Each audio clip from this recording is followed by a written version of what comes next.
مسجد اقصیٰ کو یاد کر رہے ہیں وہ اسرائیلی مظالم کے خلاف ہیں، اور وہ وقت قریب ہے جب دنیا بھر کے مسلمان اس بات کے خواہش مند ہیں کہ فلسطینی اپنے وطن کی طرف لوٹیں اور مسجد اقصیٰ ایک بار پھر اس کے دروازے مسلمانوں کے لیے کھول دیے جائیں، اور اسرائیل جو غاصبانہ قبضہ وہاں کیا ہوا ہے اور جن علاقوں پر اپنا تسلط قائم کیے ہوئے وہ سارے خالی کر دیے جائیں، ایک بار پھر وہ مسلمانوں کے پاس آئیں۔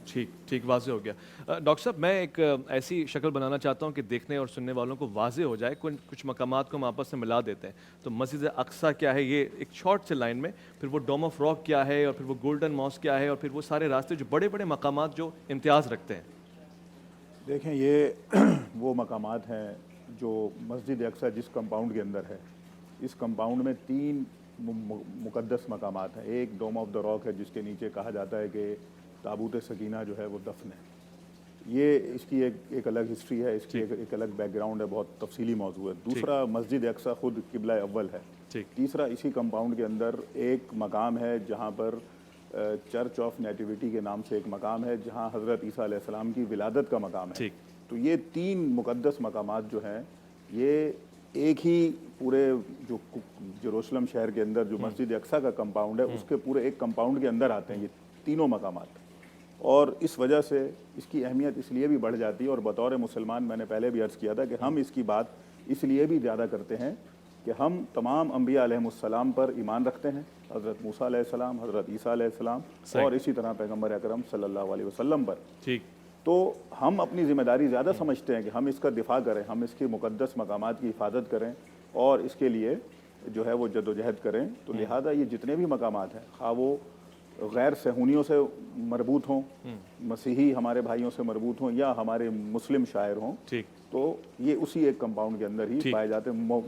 مختصراً جو ہے وہ اس کی میں یہی آپ کو علامہ صاحب اس پہ یہ جو ہم بارہا جملہ کہتے ہیں کہ صہیونی طاقتیں مسلط ہیں اور مقبوضہ فلسطین بنا رکھا ہے، ایک تو یہ صہیونی سے مراد کیا ہے؟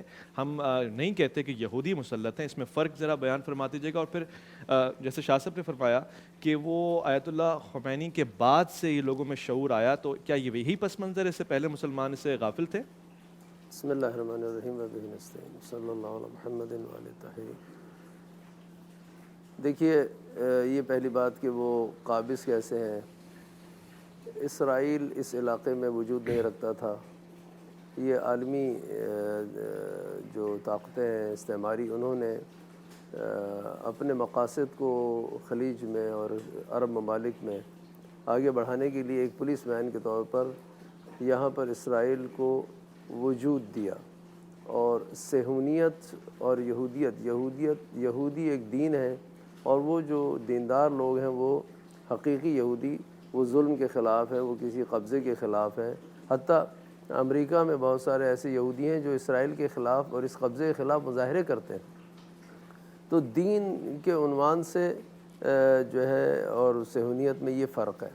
صہیونی وہ لوگ ہیں جو دنیا پر تسلط چاہتے ہیں، وہ یہودی ہیں تو وہ مذہبی اعتبار سے یہودی، لیکن ان میں یہ ہے کہ ہم ایسی قوت ہے جو پوری دنیا ہمارے کنٹرول میں ہونی چاہیے، اس کی ثروت، مال، دولت، ہر شے ہمارے کہنے کے مطابق چلنی چاہیے۔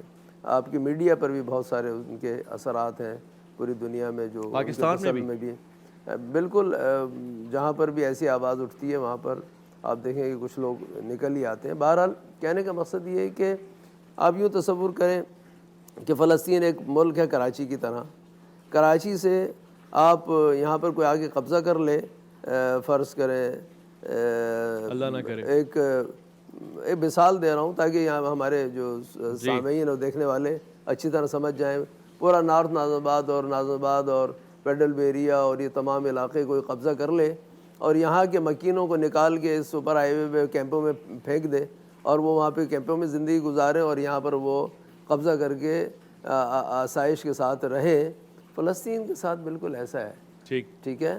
تو عالمی طاقتوں نے سیکنڈ ورلڈ وار کے بعد وہاں پر برطانیہ کی فوجیں تھیں، انہوں نے جو ہے اسپیس فراہم کی، دھماکے کیے اور ایک بہت بڑا علاقہ جو ہے وہاں لوگوں سے قتل کے ذریعے، کیا دہشت گردی کے ذریعے، دھماکوں کے ذریعے خالی کرایا، وہاں پہ آہستہ آہستہ پوری دنیا سے لا کر یہودیوں کو آباد کیا، اور اب جو ہے وہ کہتے ہیں کہ جناب یہ ہمارا علاقہ ہے۔ تو یہ سرزمین مسلمین ہے. اور ایک میں بات آپ کے لیے عرض کروں, سرزمین مسلمین کا ایک خاص حکم ہے, جی اور وہ حکم یہ ہے کہ تمام مسلمانوں پر لازم ہے کہ اس سرزمین سے دفاع کریں, ٹھیک, اور کسی بھی غیر مسلم اور کافر کے لیے اس جگہ کو اس کے ہاتھ میں رہنے دیں, یہ جائز نہیں ہے. لہذا یہ جد و جہد ہے کہ یہ قابض جو پوری دنیا کے دہشت گردوں کی پشت پناہی کے ساتھ یہاں آ کر قابض ہو گئے ہیں, مقبوضہ ہے یہ, تو اس اعتبار سے ہم اس کو مقبوضہ کرتے ہیں. صہیونیت اور یہودیت میں بھی فرق ہم نے بیان کر دیا. ایک اور حصہ رہ گیا آپ کے سوال کا, وہ کیا جی میں نے یہ سوال اس کو کافی حد تک سمجھ لیا کہ صہیونی ہو گیا, پھر یہ مسلط ہونا, مقبوضہ ہونا. مسنت اور مقبوضہ بھی ہم نے عرض کر دیا. ٹھیک ہے, اور میں یہاں پہ مسلم پرویز صاحب سے پوچھنا چاہتا ہوں, کیونکہ جماعت اسلامی کی بھی نمائندگی ہو رہی ہے, اور جماعت اسلامی کا جب بھی میں ذکر کرتا ہوں تو صرف کسی علاقے, محلے, شہر یا ملک کی جماعت نہیں, بلکہ اس کا عالمی طور سے بڑا اثر رسوخ ہے. مسلم پرویز صاحب, عرب ممالک نہیں نظر آتے اس مدعے میں ساتھ کھڑے ہوئے, یہ ایک یقینی بات ہے, جبکہ علامہ صاحب بیان فرما رہے ہیں, نورانی صاحب نے بیان فرمائی, یہ مسلم مدعا نہیں بلکہ انسانی حقوق کا معاملہ بھی ہے, اس میں تو ہر کسی کو کھڑے ہونا چاہیے. تو ہماری بحیثیت پاکستانی کیا ذمہ داری بنتی ہے, ہم کیا کردار ادا کریں؟ بسم اللہ الرحمن الرحیم. دیکھیے, اس میں مجھے یاد آیا کہ یہ انسانی معاملے کی جب آپ نے بات کی ہے تو ایک بہت بڑی تحریک اٹھی تھی, اور اس میں وہ لوگ جو مسلمان نہیں تھے وہ بھی شریک رہے, اور ایک پیدل مارچ ہوا تھا.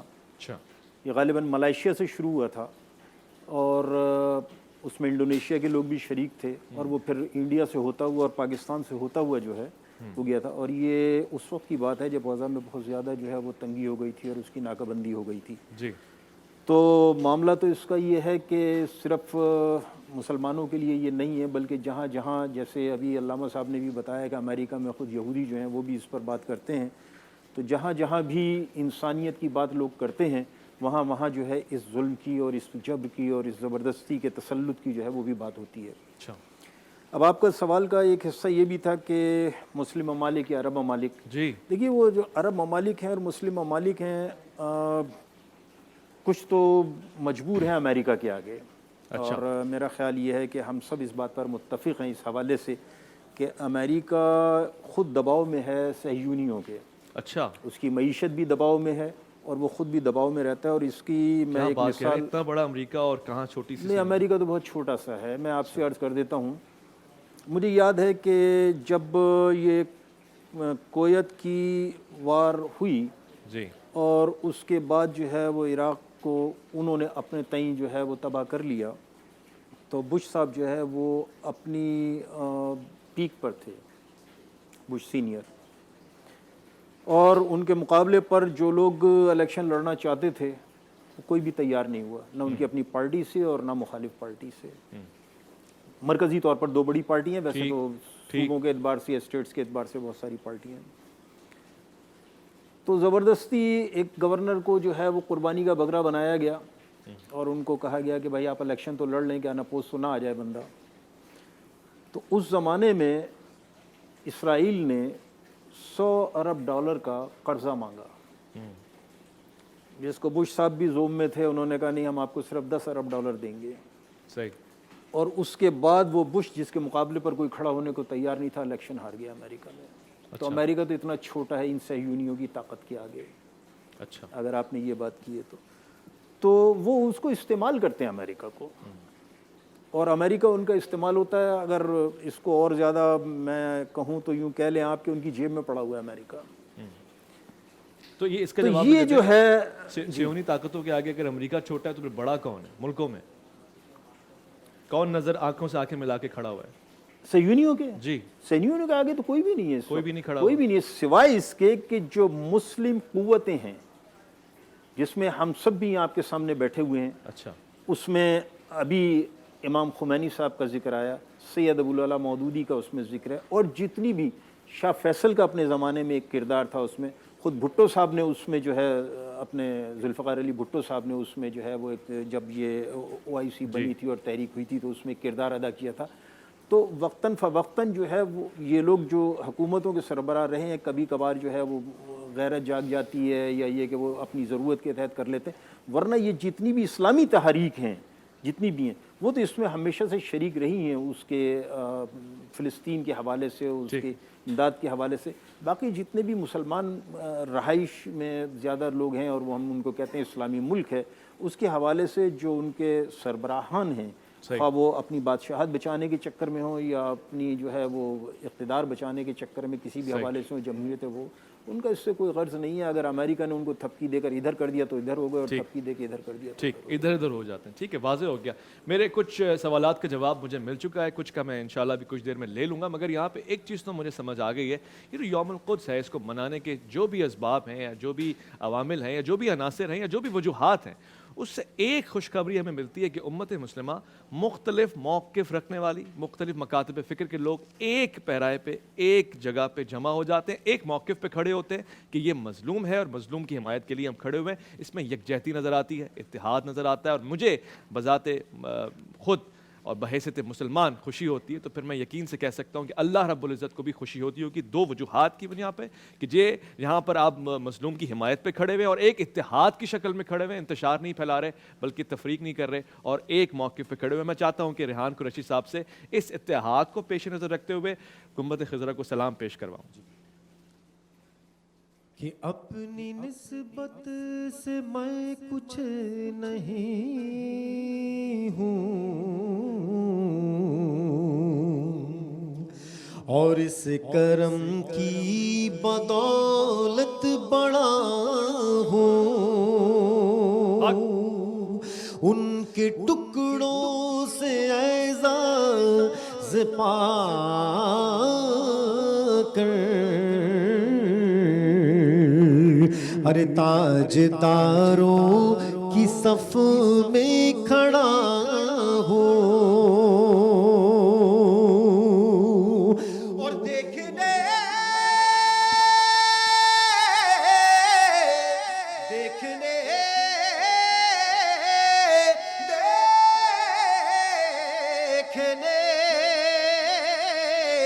ارے دیکھنے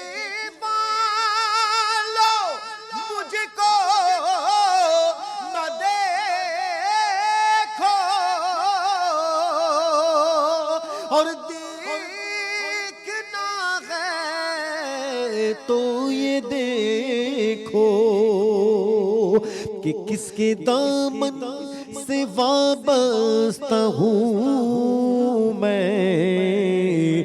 ارے کس کے دامن سے وابستہ ہوں میں. ارے کون والی ہے کس کا گدا ہوں. کیونکہ اپنی نسبت سے میں کچھ نہیں ہوں، اور اس کرم کی بدولت بڑا ہوں. اس کرم کو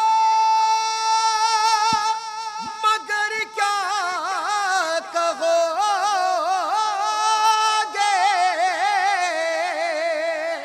میں نے مانا میں سب سے برا ہوں. جو بروں کو سمیٹے ہوئے ہیں، جو بروں کو سمیٹے ہوئے ہیں، ارے ان کے قدموں میں بھی پڑا ہوں. جو بروں کو سمیٹے ہوئے ہیں، ان کے قدموں میں بھی پڑا ہوں. اپنی نسبت سے میں کچھ نہیں ہوں، اور اس کرم کی بدولت بڑا ہوں. تیسرا اور حاصل کلام اور آخری شعر کہ اپنی نسبت سے میں کچھ نہیں ہوں،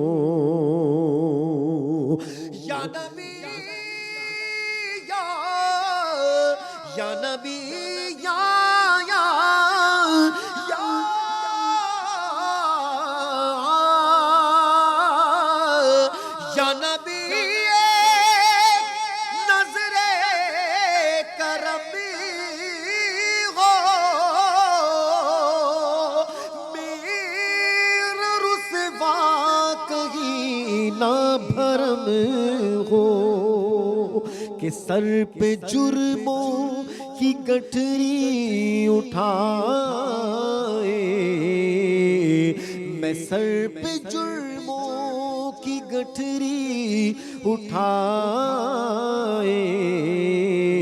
آس میں بھی لگائے کھڑا ہوں، کیونکہ اپنی نسبت سے میں کچھ نہیں ہوں۔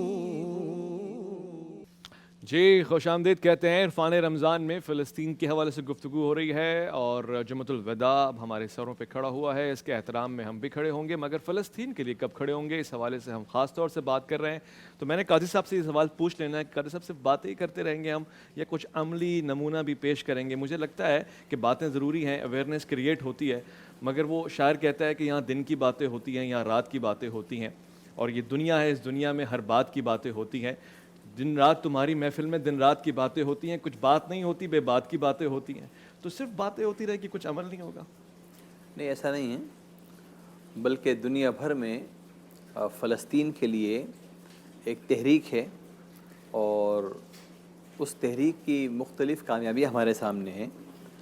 وہ حال نہیں ہے جو 30 سال 40 سال پہلے تھا، بلکہ آپ دیکھیں کہ حماس اور اس قسم کے دیگر جو تحریکات ہیں وہ سختی سے اپنی جگہ پہ قائم بھی ہیں، اور وہ اسرائیل کے سامنے باقاعدہ راستہ روکنے کی باتیں بھی کر رہی ہیں۔ اور آج اسرائیل یہ سمجھتا ہے کہ وہ اتنا آزاد نہیں ہے کہ دنیا میں جس جگہ جائے گا وہ اپنی جائیداری قائم کر لے گا، اسے بڑی سخت مزاحمت کا سامنا کرنا پڑے گا، اس پہ اخلاقی دباؤ بھی ہے، اور پھر خود جو فلسطینیوں کی قربانیاں ہیں وہ رنگلا رہی ہیں، ان کے پیچھے دنیا منظم ہو رہی ہے۔ اور آپ دیکھیں کہ جب حماس نے فلسطین کے ایک بڑے علاقے میں غزہ میں اس کے اطراف میں اپنی حکومت قائم کرنے کی کوشش کی، اور تو دنیا نے اسے روکا، اس کے معنی دنیا خوفزدہ ہے ان سے، اور شام کے حالات کو اسی لیے بگاڑا گیا کہ شام قریب ہوتے ہوئے فلسطین کے ساتھ تعاون نہ کر سکے۔ اسی طرح دنیا کے مختلف خطوں میں مسلم ممالک میں جان بوجھ کے حالات خراب کیے گئے، دنیا کی ایک بڑی مسلم فوج عراق کو برباد کرنے کی کوشش کی گئی، کر دیا گیا۔ تو یہ ساری پیش بندیاں اسی لیے ہیں کہ وہ جانتے ہیں کہ مسلمان اٹھ کھڑے ہوئے ہیں اور بہت جلد آگے بڑھیں گے، کہیں ایسا نہ ہو کہ عالمی سطح پہ مسلمان اٹھ کھڑے ہوں اور اسرائیل کے خلاف ایک محاذ بن جائے۔ اس لیے اسے روکنے کے لیے بہت ساری جدوجہد کر رہے ہیں، کوششیں کر رہے ہیں، لیکن اس کے باوجود وہ وقت قریب ہے جب دنیا اٹھ کھڑی ہوگی اور اسرائیل کو پیچھے ہٹنا پڑے گا، فلسطینیوں کا حصہ خالی کرنا پڑے گا۔ کتنا کامیابی آپ کو حاصل ہوئی ہے آج کی جدوجہد، آج تک جو آپ نے ڈاکٹر صاحب جدوجہد کی ہے، اس کے نتیجہ کوئی ملا ہے، کوئی رزلٹ ملے ہیں، خوشی ہوئی ہے؟ دیکھیں میں اس چیز کا ایک پس منظر بیان کرتا ہوں مختصراً آپ کے لیے، کہ ایک وقت تھا جب فلسطین پہ قبضہ ہوا، عالمی طاقتیں اسرائیل کے پشت پناہ تھیں، فلسطین پہ قبضہ ہو جاتا ہے 1948 میں۔ عرب دنیا نے کوشش کی 1967 میں اسرائیل کے ساتھ جنگ کی کہ فلسطین آزاد ہو جائے، لیکن فلسطین آزاد نہیں ہوا، الٹا ہمارے عرب زمینیں ہی اسرائیل کے قبضے میں چلی گئیں۔ پھر ایک کوشش ہوتی ہے 1973 میں، پھر وہ کوشش بھی کسی حد تک ناکام ہو جاتی ہے اور اسرائیل مزید طاقتور ہو جاتا ہے۔ جی 1982 میں پھر ہم دیکھتے ہیں کہ اسرائیل لبنان کے اندر آ جاتا ہے، پورے لبنان پہ قابض ہو جاتا ہے، کیونکہ اسرائیل کی تھیوری تھی بنتے وقت کہ وہ گریٹر اسرائیل بنے گا، یعنی وہ اپنی سرحدوں سے باہر نکل کر فلسطین سے لبنان، شام، عراق، ایران، افغانستان، پاکستان اور اسی طرح دوسری طرف کویت، عراق اور سعودی عرب، مکہ مدینہ تک جائے گا۔ 82 میں وہ یہاں پر آ جاتا ہے، لبنان پہ قبضہ کر لیتا ہے۔ دوسری طرف جو عرب ہیں وہ کیمپ ڈیوڈ جیسے معاہدے کر کے جو ہے وہ فلسطین کاز کو چھوڑ دیتے ہیں 1977 میں۔ 79 کے اندر ابھی جس طرح علامہ صاحب بات کر رہے تھے کہ ایران کے اندر حضرت امام خمینی رحمۃ اللہ علیہ کی قیادت میں انقلاب آ جاتا ہے۔ اس انقلاب سے پھر ایک دفعہ فلسطینیوں کے اندر ایک نئی روح آتی ہے، یعنی وہ فلسطینی جو عرب دنیا سے، مسلم دنیا سے لگاؤ رکھے ہوئے تھے، یعنی میں اسی نقطے کی طرف آ رہا ہوں کہ کیا حاصل ہوا۔ یہ نہ بتائیں نا ایران میں کیا ہوا، مجھے بتائیں پاکستان میں میں کیا وہی ہوا؟ آپ کو بتا رہا ہوں کہ کیا حاصل ہوا، یعنی جب یہ سب کچھ ہو رہا تھا، جب کچھ حاصل نہیں ہو رہا تھا، ایک پھر انقلاب آتا ہے، پھر اس کے بعد ہم نے دیکھا کہ حماس آتی ہے، حزب اللہ لبنان کے اندر قیام کرتی ہے، اور سن 2000 میں اسرائیل کی اتنی بری شکست وہاں پر ہوتی ہے کہ اسرائیل اپنا ساز و سامان جنگی چھوڑ کر وہاں سے فرار کر جاتا ہے۔ نہ صرف سن 2000، پھر میں کوئکلی آپ کو بتاؤں 2006 میں 33 دن کی لڑائی لڑتا ہے اسرائیل لبنان کے ساتھ، شکست کھا جاتا ہے۔ پھر 2007 میں غزہ کے اوپر حملہ کرتا ہے، شکست کھا جاتا ہے۔ 2011 میں، 14 میں، اور ابھی لیٹسٹ 2019 اور 20 میں اس کی پوزیشن یہ ہے اسرائیل کی کہ وہ 48 گھنٹے سے زیادہ فلسطینیوں کا مقابلہ نہیں کر سکتا ہے. تو یہ وہ چند مثالیں ہیں جو یہ بتاتی ہیں کہ بالآخر کہیں نہ کہیں کچھ ہو رہا ہے. اور جہاں تک پاکستان کی بات ہے, ہم بطور فلسطین فاؤنڈیشن پاکستان جو یہاں پر کام کر رہی ہے, قائد اعظم محمد علی جناح کے اس نظریے کو فالو کرتے ہوئے کہ جس میں آپ نے فرمایا تھا کہ اسرائیل مغرب کا ناجائز بچہ ہے اور فلسطین کے ساتھ جو یہ خیانت ہو رہی ہے, ہم اس کو برصغیر کے مسلمان اس پر خاموش نہیں بیٹھیں گے. تو ہم اسی لیے خاموش نہیں بیٹھے ہوئے, ہم جو کچھ یہاں کرتے ہیں, جو بھی آواز اٹھاتے ہیں, آج اگر ہم یہاں پر بھی بات کر رہے ہیں تو اس کا بھی فلسطینیوں کی پشت پناہی میں کوئی نہ کوئی اثر ہے, کوئی نہ کوئی اثر ہے. بالکل ہے. اور خود فلسطینی اس بات کا اقرار کرتے ہیں, کیونکہ میں ملا ہوں بہت سے فلسطینیوں سے مختلف جگہوں پر, مختلف دنیا کے ممالک میں, تو وہ یہ کہتے ہیں, خود کہتے ہیں کہ جب آپ ایک چھوٹی سی پریس کانفرنس بھی کرتے ہیں, ہمارے حق میں کوئی بات کرتے ہیں, یا بالفرض 10 آدمی مسجد کے باہر کھڑے ہو کر ایک بینر یا پلے کارڈ لے کر ہمارے لیے کھڑے ہو جاتے ہیں, تو ہماری جان میں جان آ جاتی ہے, جو اس وقت ہماری صورت ہے. ٹھیک ہے علامہ صاحب, وہ تو کہہ رہے ہیں بس پریس کانفرنس کرتے ہیں, اس پہ وہ شکریہ ہمیں کہتے ہیں, ہماری جان میں جان آ جاتی ہے, محبت ملتی ہے, خوشی ملتی ہے, شاید فنڈ بھی مل جاتا ہوگا, یہاں پہ کام سارا ختم ہو جاتا ہے. وہ حزب اللہ کی مثالیں دے رہے ہیں, ایران کی مثالیں دے رہے ہیں, پاکستان میں کوئی ایسی مثال نہیں جو کھڑے ہوں ان کے ساتھ قدم جما کے. بسم اللہ الرحمن الرحیم. بالکل پاکستانی بھی کھڑے ہیں, اور آپ جانتے ہیں کہ جو ایک کانوائی گیا تھا اس میں پاکستانی بھی گئے تھے, بارڈر تک ہو کے آئے ہیں. اور ایکسس اگر کوئی مقام ایسا آ گیا کہ پاکستانیوں کو ایکسس مل جائے وہاں جانے کا اور رول ادا کرنے کا, اور آپ کو یاد ہوگا کہ ظاہراً 68 کی جنگ تھی جس میں پاکستان کی ایئر فورس بھی گئی تھی وہاں پر, اس نے اسرائیل کا ایک طیارے بھی گرایا تھا. تو یہ پوٹینشیل موجود ہے. ہم اگر یہاں پر ان کے حق کی بات کرتے ہیں تو یہ در حقیقت ایک اسلامی نظریے کے تحت ایک امہ, فکری امہ اور نظریاتی امہ ہونے کے اعتبار سے کرتے ہیں, اور ہم تیار ہیں. یہ جو گفتگو ہے اور یہ ڈائلاگ جو ہے, یہ زمین ہموار کرتا ہے. ہمیشہ آپ دیکھیں رسول گرامی تشریف لائے تو انہوں نے آہستہ آہستہ ڈائلاگ کے ذریعے لوگوں کے نظریات بنائے. تو ہم یہاں یہ اگر ابھی ذمہ داری ادا کر رہے ہیں, جبکہ ماضی ایسا بھی ہے کہ لوگ جا کے لڑے بھی ہیں, تو اگر کوئی ایسی موقع بھی آئے گا عالم اسلام کے دفاع کے لیے, تمام مسلمان متحد ہیں اور ابھی موقع کا انتظار کر رہے ہیں. ابھی دیکھیے جو ایک سرزمین ہے, اس کے جو اطراف کے لوگ ہیں, سب سے پہلے ان کی ذمہ داری ہے کہ وہ دفاع کریں, وہ واجب ہے ان کے لیے. پھر آہستہ آہستہ پیچھے کی طرف آئے. اب آپ دیکھیں کہ جو شام میں کیفیت ہے, لبنان میں کیفیت ہے, عراق میں کیفیت ہے, ایران میں کیفیت ہے, یمن میں کیفیت ہے, یہ اس وقت خوفزدہ کیے ہوئے ہے. یہ یعنی ایک مظاہرہ جو صنعاء میں ہوتا ہے جس میں لاکھوں لوگ جو ہیں اسرائیل کے خلاف نعرے لگاتے ہیں, اسرائیل اندر سے خوفزدہ ہو جاتا ہے. ابھی آپ دیکھیں کہ اسرائیل کی وہ کیفیت جو 68 میں, جیسے ہمارے برادر نے کہا کہ اس نے مختلف علاقے چھین لیے تھے, لیکن اب وہ کیا ہے, اپنے گرد اس نے دیوار بنا لی ہے.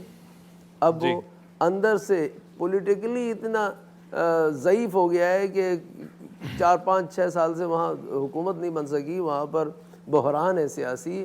اندر جو ہے وہ جو ان کو تو وہ لے کے آئے تھے یہودیوں کو وہاں پر پوری دنیا سے کہ یہاں جنت میں آپ کو رکھا جائے گا اور ہر طرح کی چیزیں فراہم کی جائیں گی. اب تو وہاں پر میزائل جاتے ہیں, اب وہاں پہ راکٹ جاتے ہیں. اب تو وہ جب دوڑتے ہیں پناہ گاہوں کی طرف, اسی میں ان کی جان نکل رہی ہوتی ہے. تو اب وہ جو گریٹر اسرائیل کا تصور ہے وہ انہی پریس کانفرنسز کے ذریعے, یہ جو جمہور کی جو طاقت ہے نا, اچھا, اس کو آپ ہلکا نہ سمجھیں. اچھا ٹھیک ہے, اگر ہم پاکستان میں ایک جمہور تیار کرنے میں کامیاب ہو جاتے ہیں فلسطین فاؤنڈیشن کے لیے, اس کا دباؤ جو ہے اسرائیل کا گلا دبانے کے لیے کم نہیں ہے. کم نہیں ہے. اچھا ٹھیک ہو گیا, ٹھیک ہو گیا. مسلم پرویز صاحب تشریف فرمائیں. مسلم صاحب, اب ہم نے عرب ممالک کے حوالے سے بھی بات کرنی ہے لازمی طور سے, مگر یہ بات میں سمجھنے سے قاصر ہوں. زور کے آگے کمزور اور کمزور کے اوپر زور, سارا کا سارا. اگر جماعت اسلامی اس وقت حکومت میں ہوتی تو اسرائیل پہ حملہ کر دیتی؟ یہ اس سوال سے پہلے تھوڑا سا میں جو ابھی گفتگو ہوئی ہے اس پر ذرا سی اگر آپ اجازت دیں تو بات کر لوں. دیکھیے عملی طور پر اگر تھوڑا بہت ہمیں کوئی کام کرتا نظر آیا تو وہ تھا ترکی.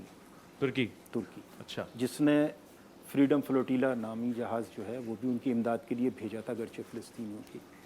اس کا ایک دوسرا پہلو یہ ہے کہ اگر ہم دوسری جنگ عظیم کو دیکھیں کہ جرمنی جو ہے بہت طاقتور تھا اور وہ سب طرف اپنا قبضہ بھی کرنا چاہتا تھا, لیکن اس کے پاس مین پاور نہیں تھی وہاں. اگر وہ فیل ہو گیا, ورنہ تو اس نے اپنے فرانس کو بھی ختم کر لیا اور ارد گرد, اور پھر وہ رشیا کے ساتھ مل کر, لیکن بالآخر وہ صحیح, اس لیے کہ افرادی قوت بھی بہت ضرورت ہوتی ہے اور اسرائیل کے پاس وہ نہیں ہے بہرحال، اس لیے وہ بہت بڑی جو ہم کہتے ہیں کہ وہ کینوس پر چھا جائے گا، اس کے لیے وہ ذرا سا ایک مشکل مرحلہ ہے۔ تیسری بات یہ ہے کہ جو کمزور ہوتا ہے وہ کمزور ہی ہوتا ہے۔ اگر صرف تقریروں سے اور اقوام متحدہ کی قراردادوں سے اور بات کرنے سے اور کانفرنسز سے کوئی مسئلہ حل ہو سکتا تو شاید ہم مقبوضہ کشمیر کو اپنے ساتھ شامل کر چکے ہوتے، وہ ہم نے نہیں کیا۔ یہ ایک مثال، میں مثال کے طور پر بات کر رہا ہوں، موضوع تو ہمارا القدس سے، لہٰذا یہ ساری چیزیں جو ہیں یہ تو وہاں پر میرا خیال ہے کوئی بھی چیز نہیں ہوگی۔ میں خود عملی جدوجہد کا قائل ہوں اپنی ذاتی حیثیت میں، آپ کی ذات کی حیثیت میں اور جماعت کی حیثیت میں کتنے لوگ کھڑے ہوئے وہاں پہ؟ جماعت کی حیثیت میں یہ ہے کہ جماعت اسلامی، میں نے آپ کو بتایا کہ اس کا جو بانی تھے سید ابو العلا مودودی، اگر آپ اس وقت کی پوری دیکھ لیں تاریخ تو فلسطین کی جتنی حمایت کی، جتنی گفتگو کی، جتنا عرب ممالک کو اس میں جو موٹیویٹ کیا، ان کو ساتھ لے کر چلے اور ان سے بات کی۔ اچھا اگر دیکھا جائے تو بنیادی طور پر فلسطین جو ہے وہ تو جارڈن کا علاقہ ہے نا جی، جو بنیادی طور پر ہے۔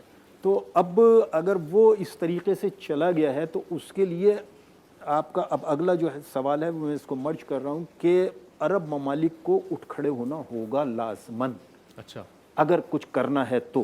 لیکن اس وقت پوزیشن یہ ہے کہ امریکہ نے اپنا جو سفارت خانہ ہے وہ دوسری جگہ لے آئے، وہ جی امارات میں ہو گیا ہے ماشاءاللہ سے، اسرائیل کا تو کھل ٹھیک گیا ہے نا جی، اور پاکستان کی جو ہے وہ بہرحال بیک ڈور جسے ہم کہتے ہیں وہ چینل چلتا رہتا ہے، پالیسی اس کے ساتھ گفتگو ہوتی رہتی ہے، اور یہ میں نہیں کہہ رہا بلکہ حکومتیں خود وقتاً فوقتاً اور ہمارے سفراء اور وزراء خود بتاتے رہتے ہیں یہ باتیں۔ کس سے چل رہا ہے بیک ڈور پالیسی کا معاملہ؟ اسرائیل سے ہوتا ہے نا جی، جاتے ہیں وہاں پر، نہیں اس میں کوئی تعجب کی بات نہیں ہے، یہ تو میں نے آپ سے عرض کیا کہ خود یہی لوگ بتاتے ہیں جو حکومتیں میں ہوتے ہیں کہ جی ہم پاسپورٹ پہ لکھا ہوا دیکھا ہے کہ سوائے اسرائیل کے سب جگہ جا سکتے ہیں، آپ کہہ رہے ہیں یہ لوگ نہیں، پاسپورٹ پر لکھا ہوا نا الگ چیز ہوتی ہے، اور ان کا جانا اور ان سے رابطہ رکھنا اور کسی دوسری جگہ بھی چلے جانا، کہیں اور کسی ملک میں بھی رابطے ہو جانا بیٹھ کر، تو یہ تو بہرحال حکومتیں ہی بتائیں گی جو کرتی ہیں رابطے اور جن کا حوالہ ہے سارا۔ ترکی میں مشرف صاحب کی ملاقات جو ہے وہ ہوتی رہی ہے اسرائیلی لوگوں کے ساتھ، نام نہ لیں، مطلب یہ کہ میں نے تو خالی یہ پوچھا نہیں آپ کا نہیں کہہ رہا، میں ادھر بتا رہا ہوں، نام لے دیا نا مشرف صاحب کا، نام نہ لیں۔ چلے ہم تو آج کی بات کرتے ہیں، جماعت اسلامی حکومت میں ہوتی تو کیا کرتی اس وقت اسرائیل کے معاملے میں، بتائیں کیا کرتی؟ دو ٹوک موقف۔ دیکھیے دو ٹوک موقف تو اس وقت کی پالیسی جو ہوتی وہ جماعت اسلامی اس وقت بیٹھ کر اپنی شورا میں طے کرتی کہ اس کو کیا کرنا چاہیے، لیکن میں نے تو آپ سے عرض کر دیا کہ شروع سے جماعت اسلامی فلسطین کے ساتھ ہے، اور اس میں آپ یہ دیکھ لیں کہ وہاں پر اگر کوئی تحریک چلی ہے، چاہے وہ انتفاضہ کی تحریک تھی کہ بچے اٹھا کے پتھر مارتے تھے، یہ ان کی اپنی وہ تحریکیں ہیں جو اندرونی طور پر وہ چل رہی ہیں اور وہ مسلسل جو ہے اس کو لے کر چل رہے ہیں، ورنہ تو وہیں پر ان میں فلسطینیوں میں وہ لوگ بھی ہیں جو ڈائلاگ کے ذریعے سے کہتے ہیں اچھا جی اتنا علاقہ آپ لے لو، اتنا علاقہ ہمیں دے دو، پورے فلسطین کی طرف وہ بھی بات نہیں کر رہے ہیں، ٹھیک ہے نا۔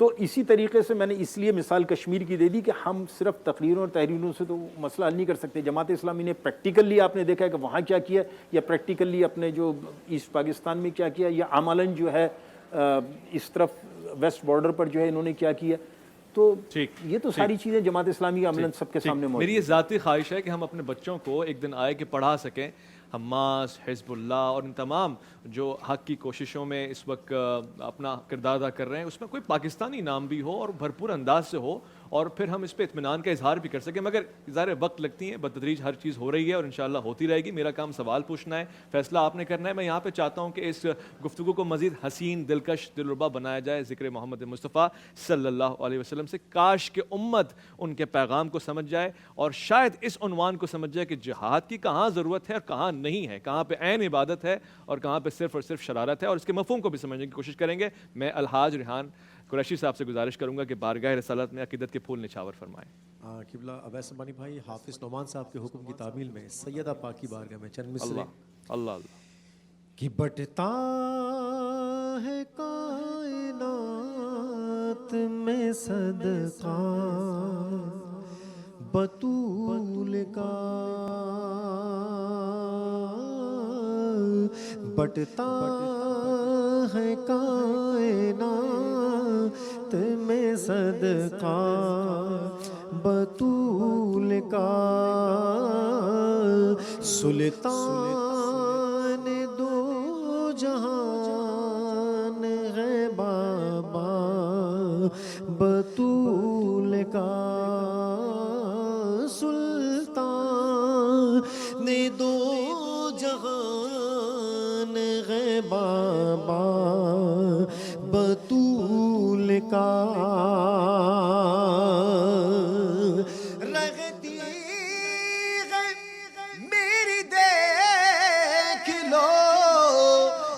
موجیں لگی ہوئی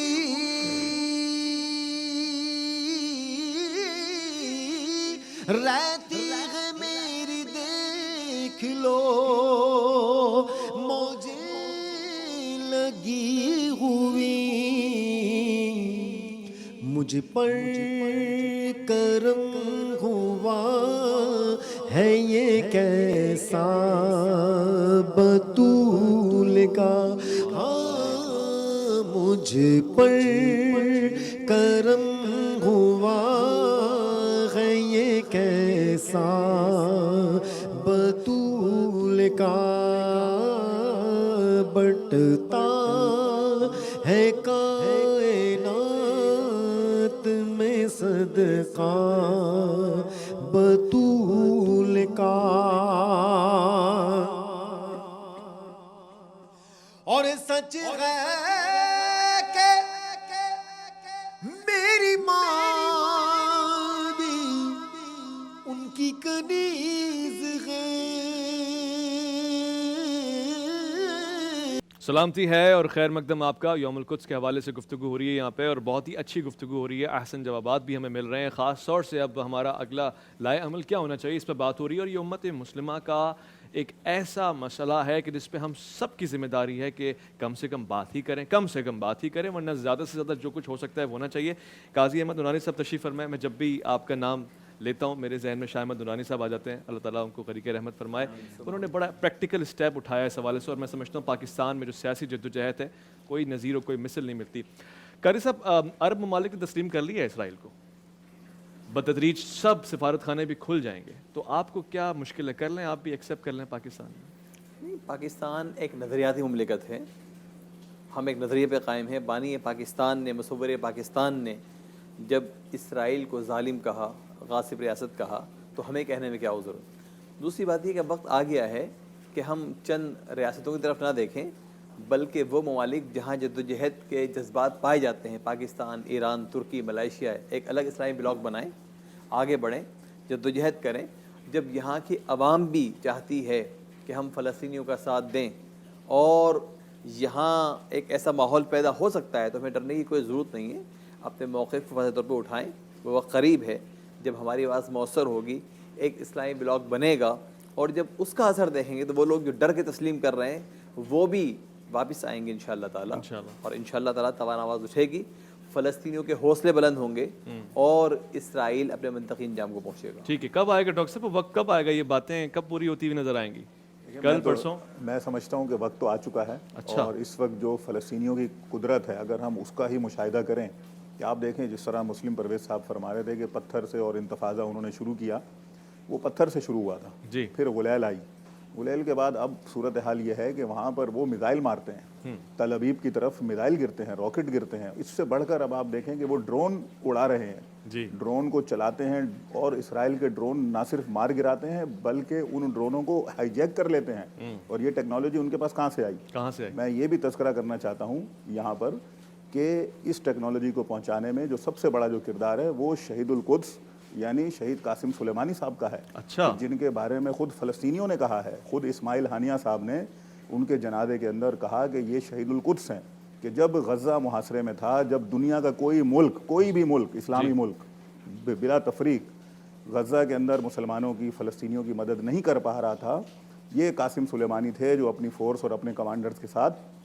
خفیہ راستوں سے یا کہیں سے بھی آتے تھے، یہ پہنچتے تھے وہاں، اور نہ صرف اسلحہ بلکہ ان کی فل مدد کرتے تھے۔ ٹھیک، یہ وہ دیکھیں دور ہے اب۔ ویسے آپ کو اب یہ محسوس تو زمانہ ہوتا ہوگا ہے، یہ سارے نام جو آپ دے رہے ہیں مقدس اور محترم نام ہے، مگر پاکستانیوں کا کوئی نام اب تک آپ نے نہیں لیا۔ پاکستانیوں کا شہید بالکل نام القدس ہے، وہ میں ہیں، حزب بالکل اللہ وہ ہیں، پاکستانیوں کا، حماس وہ ہے، بالکل، پاکستانی دیکھیں کدھر ہے؟ پاکستانیوں کا بھی نام میں آپ سے کہہ رہا ہوں کہ قائد اعظم محمد علی جناح کے بعد سے ہم دیکھ رہے ہیں کہ جو ہماری سیاسی قیادتیں آئی ہیں وہ اپنے کچھ ذاتی مفادات کی آڑ میں اس طرح کے بولڈ سٹیپس وہ نہیں لے سکی ہیں، یہ بہت ہی ہمارے لیے ایک افسوس کی بات ہے، لیکن ہم مایوس نہیں ہیں، ہم پھر بھی اپنے ہی ملک سے، اپنی ہی قیادت سے یہ امید لگائے بیٹھے ہیں کہ کوئی نہ کوئی تو اس لیول پر آئے گا۔ اور دیکھیں پاکستان اس مزاحمت کی ایک کڑی ہے جس کی ہم بات کر رہے ہیں، پورے آپ نے بات کی، فلسطین، حزب اللہ، لبنان، جو بھی ایکس وائی زیڈ، اس کے اندر پاکستان اس زنجیر کی ایک کڑی ہے۔ اگر یہ پاکستان جڑ جائے اور اسی طرح کی قیادت اسماعیل ہنیہ صاحب جیسی، حسن نصر اللہ صاحب جیسی، شہید سلیمانی صاحب جیسی یا دیگر اور